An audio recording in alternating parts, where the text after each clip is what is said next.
ug dinhi ning atong tulumanon. Inyong masayran ang kamaturan.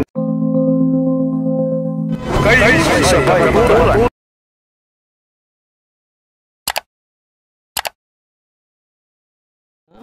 Brother Francisco Lupian. No, ngayon, binibigyan natin siya ng series of catechism para magsagawa siya ng confession. After, dahil nabautismuhan na siya sa pagkakatoliko, dahil katoliko siya before siya nagsabadista. So, hindi na kailangan bautismuhan natin siya. Pero ngayon, nandito siya 34 years. Elder sa Seventh-day Adventist Church. Hindi yan basta-basta.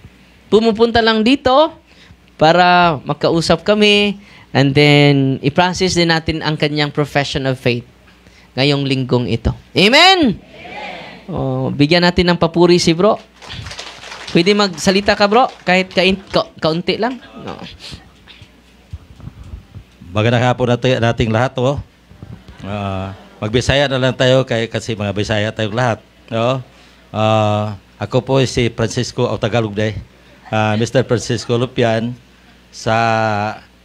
actually taga Inabangga gyud ko matao.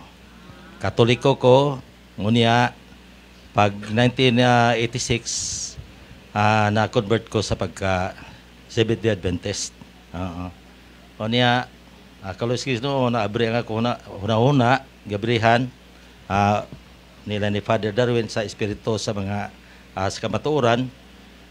Nabalik ko sa pagsimba sa Roman Catholic Church pero natong 2022 pero wala gyud ko kung sa ginini makakalawat kay nakasabot man sa ko siyang istorya nga dili ta mukalawat og wala tay di pa ta makakumpisal kay ang giingon na nga ang dili takos ang mukaon sa kong dugo nga dili takos makasala no.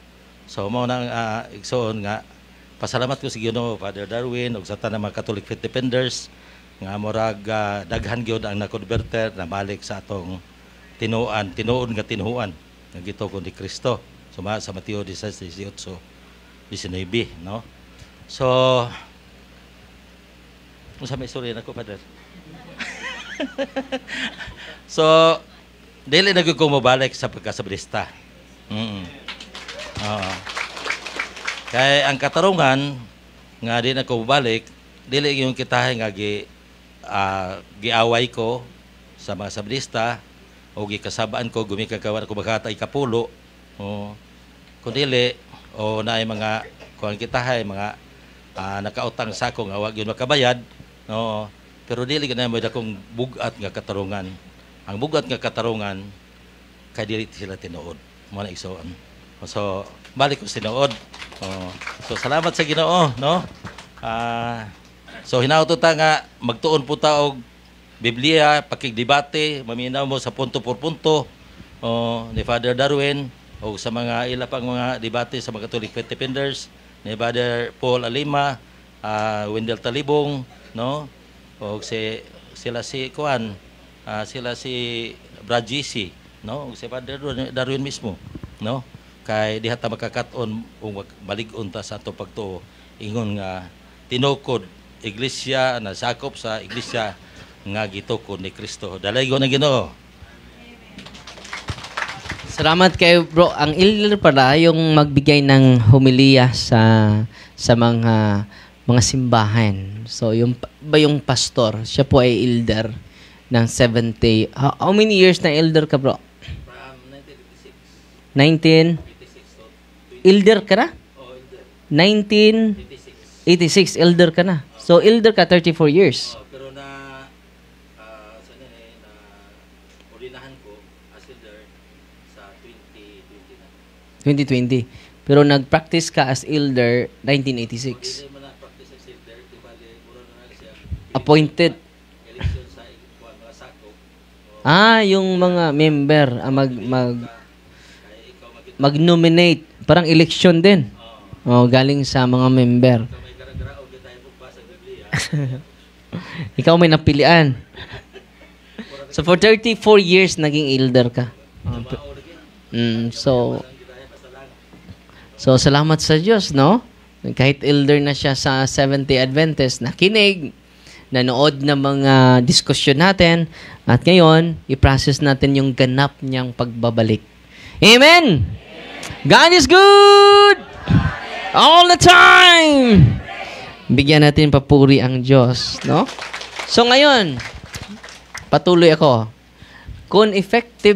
Kung may bisa man yung prayer ng mga occultista, lalong-lalo na yung approve ng simbahan, dahil ang approve ng simbahan is approved by God.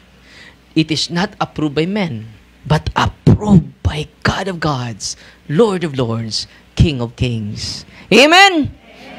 Natutuwa ba kayo ngayon? I'm here because you're here, because we are here, because God's here. God's here, that's why you are here, that's why we are here, that's why I am here. So nakausap ko si Ate Sandra Tan. Father, lagi ako nanood sa'yo. Alam mo, Father, may isi-share ako sa'yo. Ano yung isi-share mo, ate? 4 months ako, may skin disease. Na hindi na ako makatulog. Panay ako ng, tawag ng pangutkot? Ang Tagalog? Kinakamot ko yung buong katawan ko ang kate, sabi niya. At pumunta na ako sa doktor. At binigyan ako ng maraming ointment. Hindi pa rin nawala, Father. Sabi niya, parang binarang na ako. Yun ang nasa isip niya daw. And then, naalala niya yung handbook ni Father Sikia. Naalala niya yung Holy and Exorcise Oil. So, nag-deliverance siya. Ginamit niya yung Holy and Exorcise Oil after praying the prayer of the church. Lahat ng kate tumigil. At instantly nawala lahat. Sabi niya, wow! No? Pupunta na sana ako dun sa office mo, Father. Dahil hindi nawala sa ointment. Pero buti na lang may prayer ng simbahan. Ginamit ko. At nawala lahat ng kate. Sabi niya, wow! No? At tanong ko, bakit umaabot pa ng 4 na buwan? Bakit hindi mo ginamit agad? Di ba? Minsan ay lack of faith. Bakit lack of faith tayo? Lack of knowledge. Bakit lack of knowledge? Hindi nakikinig sa catechism. Lagi lang nakikipag-usap sa katabi. So, sana po ay na-inspired po kayo. And then, natuwa ako ni Nanay Albina. Sabi niya, ang kati, Father. So, ano nangyari sa'yo, Nay? Ang kati ng harapan ko! Kailan ito? Last Sunday ba yun, son? Ang kati, Father! Ilang araw na yan? 2 linggo na ito, Father. Ang kati. Marami ng sugat ang harapan ko, Father. Sabi ko, puntahan mo si Edison. Humingi ka ng Holy and Exorcise Oil. No? Ilang araw na daw wala siyang tulog dahil sa kate. Nilagyan na ng Holy and Exorcise Oil. Kahapon, nagdadala ng olive oil. Father, ipa-bless ko. Kumusta ka, Nanay? Kumusta niyo yung kate sa harapan mo? Father, effective yung Holy and Exorcise Oil. Nawala lahat yung kate. Wow, no? At kung hindi natural yon, use the sacramentals of the church. Use the sacramentals of the church. Ma-amaze ka.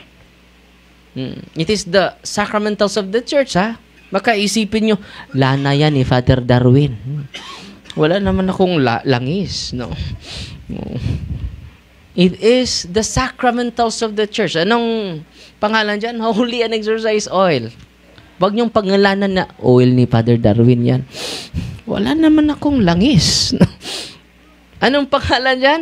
Holy and Exorcise Oil. Alam nyo, yung security guard natin dyan, yan, occultista yan. Nagagalit sa akin yan. Every time makarinig siya sa boses ko sa social media, magagalit yan. At yung asawa niya, pumupunta dito, nagpa-bless ng oil. Dahil yung ating security guard si Gabriel, hindi yan matabla ng bala. Tinamaan siya ng 2 bala sa katawan, nahulog lang yung bala. No? So, na-attach na siya sa kapangyarihan sa occult spirit. At nagagalit siya sa akin. Dahil sabi ko, sa demonyo yan. Itong parang ito, pakilamero. Nagagalit yan sa akin. Nung una. Pero ngayon, mga kapatid, yung kanyang asawa, dinala yung holy and exorcise oil, pinahiran yung likod niya, sumigaw siya. Ang init! Ano ba yung nilagay mo sa likod ko? Holy and exorcise oil. No? At pinainom nila. Ang mga demonyo sa kanyang katawan nagsasalita. Sa loob ng katawan niya, wag nyo kaming dalhin ni Darwin. Bakit kilala ako? No? Follower ba sila sa Facebook? Meron ba silang YouTube channel? Subscriber ba sila sa YouTube channel ko? Dinala dito. Pagdala dito, pinasok namin dito sa exorcism room, natumba at nawala sa sarili. At sa awa ng Diyos, sinurinder niya lahat. Hindi dahil sa catechism natin, dahil sa sacramentals of the church. Amen? You cannot underestimate the power of God using the sacramentals of the church. At sana po, nakikinig kayo kanina para well-disposed tayo sa paggamit natin ng mga sacramentals. So ngayon, may share ako sa inyo itong sinasabi ni Father Sikea. Dito sa page 225. Sabi niya dito, ito yung mga observation niya. We will take as our guide the statistics from our office. Ito yung mga estimate nila o statistics nila sa office nila for the year 2014. So matagal na, 2025 na tayo. During the entire year, 19% of our cases were cases of possession. Pero dito, dahil daming mga tao, more than 19% ang mga cases namin dito. In a year. At sino ba ang pinakamadami? 66% were that of oppression. 4% were that of obsession. 12% infestation. So, yung mga bahay ay mga infested. So, ngayon, kung may oppression, obsession, hindi kayo totally possessed, pwede niyo i-deliverance. Okay? Kung totally possessed, i-exercise natin. Yun lang ang dapat i-exercise. So, kung hindi kayo i-recommend ng mga kasamahan natin, mamaya, dahil mag-deliverance tayo sa inyong lahat, kung hindi kayo i-promote sa mga kasamahan ko, huwag kayong magtampo. Uy, congratulations. No, walang demonyo sa katawan mo.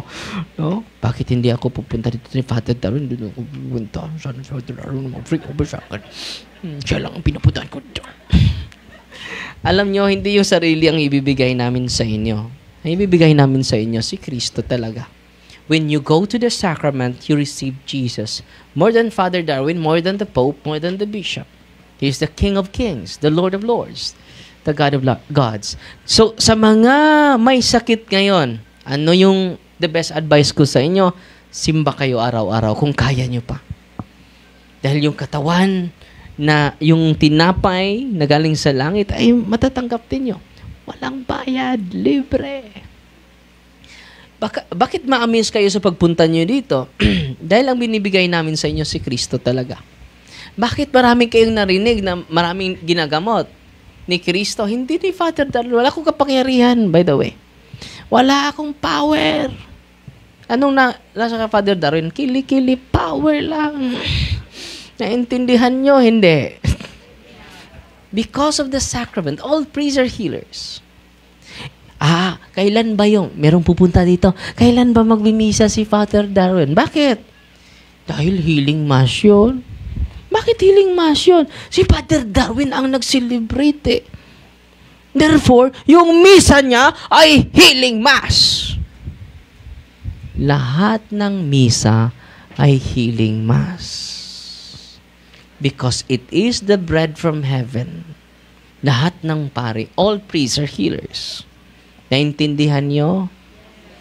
Yung misa ko ay katulad din ng misa ng pari ninyo. Walang lamang. Yung misa ko ay hindi lamang sa misa ng paris priest ninyo. Because all of us are in persona Christi.